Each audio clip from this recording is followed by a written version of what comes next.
Horror कहानियां थी। काला जादू। अपने बेटे रिशु के माथे से टपकते हुए पसीने को देखकर सविता की हालत खराब हो गई। ऐसा आज पहली बार नहीं हुआ जब रिशु नींद से घबराकर जागा है। हाय मेरा बच्चा, न जाने किसकी नजर लग गई है तुझे। जब से मेरे बच्चे ने 10वीं के एग्जाम में स्कूल टॉप किया है तब से रोज बुरे बुरे सपने आने लगे हैं। हाँ माँ, मैंने आज फिर से एक काले साए को देखा। वो यहीं मेरी आंखों के सामने खड़ा था। माँ मुझे बचा लो माँ। वो मुझसे कह रहा था कि मुझसे बदला लेगा। माँ कहीं ये प्रशांत। चुप कर, कैसी बात कर रहा है? दोबारा उसका नाम मत लेना। तुझे पता है ना, उस प्रशांत ने आत्महत्या कर ली, तो बार बार उसका नाम मत लिया कर। मम्मी, क्या सच में प्रशांत ने आत्महत्या की थी? चुप कर, बहुत सवाल पूछता है आजकल। और फिर रात के वक्त सविता के पूरे घर में एक अजीब सा काला धुआं छाने लगा। गहरी नींद में सोई सविता की जैसे ही आंख खुली उसका दम घुटने लगा। वो दौड़कर रिशु के रूम की तरफ गई जहां उसके दरवाजे पर घूमती एक काली परछाई देख वो बुरी तरह से घबरा गई। कौन है वहाँ? कौन है? सामने आओ। ये मैं हूँ, तुम्हारी काली करतूत। और अब मैं तुम्हारे बेटे को ले जाने आया हूँ। नहीं, मेरे बच्चे को छोड़ दो प्लीज। मेरे रिशु को कुछ मत करना।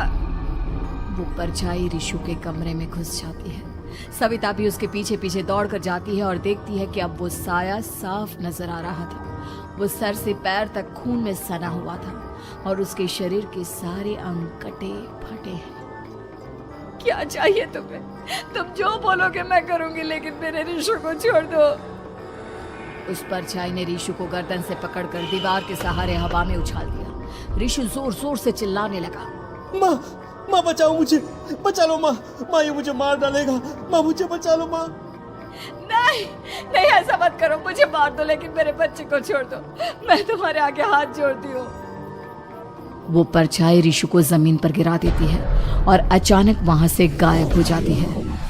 रिशु, मेरा बच्चा, तू ठीक तो है ना? कुछ बोल बेटा, क्या हुआ है तुझे?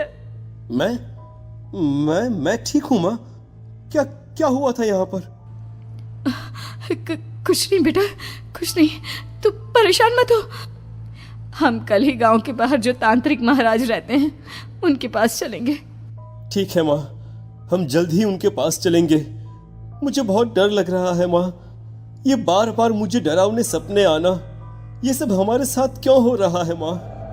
अगले दिन सविता अपने बेटे रिशु को लेकर गांव के बाहर तांत्रिक के पास जाती है। जिस जगह पर तांत्रिक रहा करता था वो जगह बहुत डरावनी थी। चारों तरफ कंकाल और खूब भूतियां नजर आ रही थी। गांव से दूर वीराने में उस जगह पर जोर से आंधी चल रही थी। रिशु ने डर कर अपनी माँ का हाथ पकड़ लिया। माँ मुझे बहुत डर लग रहा है। ये कैसी जगह है? देख बेटा, हमारे साथ जो कुछ भी हो रहा है उसका इलाज सिर्फ और सिर्फ ये तांत्रिक महाराज ही बता सकते हैं। अब यही है जो हमें प्रॉब्लम से बाहर निकाल सकते हैं। जैसे ही सविता और रिशु तांत्रिक की झोपड़ी के अंदर पहुंचे, वहां का नजारा देखकर उनकी आंखें फटी की फटी रह गई। तांत्रिक की झोपड़ी के अंदर कई सारे लोग अपनी गर्दन घुमा घुमा कर जोर जोर से चीख रहे थे। कौन हो तुम और यहाँ क्यों आई हो? महाराज, मेरे बेटे को कुछ दिनों से एक डरावनी काली परछाई नजर आती है और कल रात उसने मेरे बेटे पर हमला भी कर दिया।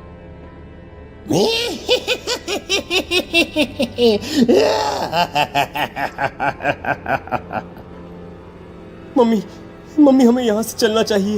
ये जगह मुझे ठीक नहीं लगती। नहीं बेटा, ऐसा नहीं कहते। रुक जाओ, 2 मिनट के लिए रुक जाओ। क्या कहा? काली परछाई? तुम्हारे बेटे पर किसी काली परछाई ने हमला किया? हाँ महाराज, वो कह रही थी कि वो मेरे बेटे को कुछ कर देगी, कोई उपाय बताइए महाराज। मेरे बेटे के साथ कुछ गलत नहीं होना चाहिए। तुमने किसी दूसरे के साथ गलत किया है तो तुम्हारे साथ भी गलत होकर ही रहेगा। तुमने किसी की जान ली है, किसी को मार डाला है तुमने। नहीं महाराज, मैंने ऐसा कुछ नहीं किया। मैंने किसी की जान नहीं ली। मुझे कोई उपाय बताइए। लगता है तुम इतनी आसानी से नहीं मानोगी। मैं तुम्हें अभी उस काली परछाई से मिलवा देता हूँ और वही सारा सच तुम्हारे सामने लेकर आएगा। सविता और ऋषु ने डर के मारे अपनी आंखें बंद कर ली। तभी अचानक तांत्रिक की झोपड़ी में अजीबोगरीब आवाजें गूंजने लगी। सविता और ऋषु बुरी तरह से कांप रहे थे। आंखें खोलो और अपने सामने देखो। क्या यही है वो जिससे तुम कल रात को मिली थी? बताओ मुझे। हाँ, इसने कल रात मेरे बेटे के ऊपर हमला किया था। ये उसी लड़के की भटकती हुई आत्मा है जिसे कुछ दिन पहले तुमने मार डाला था। मम्मी ये महाराज क्या कह रहे हैं? क्या सच में आपने किसी की जान ली है, किसी को मार डाला है? अगर हाँ तो बताइए ना मम्मी, किसको मारा है आपने? किसको? तुम्हारी माँ इतनी आसानी से सच नहीं बताएगी बेटा। इसने एक बच्चे की जान ली है। कहीं उसका नाम प्रशांत तो नहीं महाराज? वो मेरा दोस्त है, मेरा पड़ोसी है। सही पहचाना। देखा सविता, तुम्हारा खुद का बेटा भी जानता है कि तुमने किसी के प्राणों की बलि चढ़ा दी और इसीलिए अब उसकी बुरी आत्मा तुम्हारे घर में भटकती है। मुझे माफ कर दीजिए महाराज, मुझसे बहुत बड़ी गलती हो गई। प्रशांत हमारे पड़ोसी का बेटा था। हर बार उसके नंबर मेरे बेटे से ज्यादा आते थे और इसलिए मैंने उसके कमरे के बाहर काला जादू किया था, पर मुझे नहीं पता था कि वो मर जाएगा। तुम्हारे उसी काले जादू वाली गुड़िया के अंदर एक बुरी आत्मा थी जिसने उस बच्चे के दिमाग पर बुरा असर कर दिया और उसी की वजह से उस लड़के ने अपनी बालकनी से कूदकर आत्महत्या कर ली। इसकी वजह सिर्फ और सिर्फ तुम हो, तुम।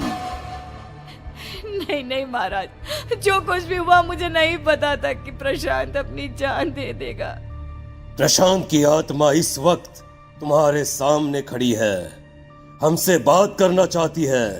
बोलो क्या कहना चाहते हो? मैं जीना चाहता था, बड़ा होकर कुछ बनना चाहता था। आपके बेटे से मुझे कोई परेशानी नहीं थी। अरे वो तो मेरा अच्छा दोस्त था। मुझे माफ कर दो बेटा, मुझसे बहुत बड़ी गलती हो गई, मुझे माफ कर दो। माफ करने से मुझे वापस जिंदगी नहीं मिल जाएगी। मेरे माँ बाप आज भी मेरे लिए रोते हैं। आपने मेरे साथ बहुत गलत किया है, बहुत गलत। और तभी अचानक प्रशांत की आत्मा वहां से गायब हो जाती है। सविता जोर जोर से रोने लगती है। सुन लिया तुमने? ये तुम्हारे अपने ही किए हुए पाप हैं जो इस तरह से तुम्हारे सामने आ रहे हैं। माँ, ये आपने अच्छा नहीं किया। सिर्फ 10th बोर्ड के एग्जाम में मैं टॉप कर पाऊं, इसलिए आपने मेरे दोस्त के ऊपर काला जादू कर दिया। नहीं मम्मी, नहीं, अब हम कभी खुश नहीं रह पाएंगे, कभी नहीं। मेरे दोस्त की आत्मा को कभी शांति नहीं मिलेगी मम्मी, कभी नहीं। लेकिन मैंने जो कुछ भी किया सिर्फ तुम्हारे लिए किया। वो लड़का हमेशा फर्स्ट पोजीशन पर आ जाता था और इस वजह से हमेशा तुम्हारे मार्क्स कम पड़ते थे। मैंने तो सिर्फ उस पर एक छोटा सा काला जादू किया था बेटा। मुझे क्या पता था कि उसका ये नतीजा निकलेगा। जिस गुड़िया को तुमने उस लड़के के कमरे के दरवाजे पर लगाया था, दरअसल उसके अंदर एक बुरी आत्मा का प्रवेश हो गया था, जैसा कि अक्सर काला जादू करते समय हो जाता है। मुझे अपनी गलती का एहसास हो गया है। मैं प्रायश्चित करना चाहती हूँ। आप बताइए मैं क्या करूँ? प्रशांत के घर जाकर उस काली गुड़िया को वहां से निकालकर यहाँ लेकर आओ। मैं उसे आग में जलाकर राख कर दूंगा और उसके बाद प्रशांत की आत्मा को हमेशा के लिए मुक्ति मिल जाएगी। अगली रात सविता चुपचाप अपने पड़ोसी प्रशांत के घर जाती है। प्रशांत के माँ बाप प्रशांत की मौत के बाद उस घर को छोड़कर हमेशा के लिए वहां से चले गए थे। जैसे ही सविता उस घर के अंदर कदम रखती है, उसका सामना अजीबोगरीब हैवानियत से भरी आवाजों से होने लगता है। ऐसा लग रहा था जैसे कोई बुरी तरह से चीख रहा हो। सविता जैसे ही प्रशांत के कमरे के बाहर पहुंचती है, वहां पर लटकी हुई गुड़िया के शरीर से खून टपकने लगता है। ये क्या हो रहा है? इस गुड़िया के शरीर से खून क्यों टपक रहा है? सविता हिम्मत करते हुए उस गुड़िया को वहां से उतारने की कोशिश करती है, लेकिन तभी अचानक से बहुत भयानक दिखने वाली औरत उसकी आंखों के सामने आकर खड़ी हो जाती है। मैं यहाँ से कहीं नहीं जाऊंगी, और अगर तूने मुझे यहाँ से हटाने की कोशिश की तो मार डालूंगी मैं तुझे। नहीं नहीं, मुझे तुम्हें यहाँ से ले जाना ही होगा, नहीं तो मेरा बेटा, उसकी जान को खतरा है। मैं तुम्हें नहीं छोड़ सकती। अगर तुम्हारे अंदर हिम्मत है तो मुझे इस घर से बाहर ले जाकर दिखाओ। और ऐसा कहकर वो औरत सविता के ऊपर हमला कर देती है और उसे हवा में उछाल उछाल कर जमीन पर पटकती है। लेकिन तभी अचानक मौका देखकर सविता अपने हाथ में ली हुई सुई उसके हाथ में चुभो देती है। हाथ में सुई लगते ही वो औरत जमीन पर तड़पने लगती है। ये क्या किया तूने? ये क्या कर दिया? तुझे ऐसा नहीं करना चाहिए था। तांत्रिक ने मुझे कहा था कि तुझसे जीतने का सिर्फ यही एक तरीका है जिससे मैं अपने पापों का प्रायश्चित कर सकती हूँ और अपने बेटे की जान बचा सकती हूँ।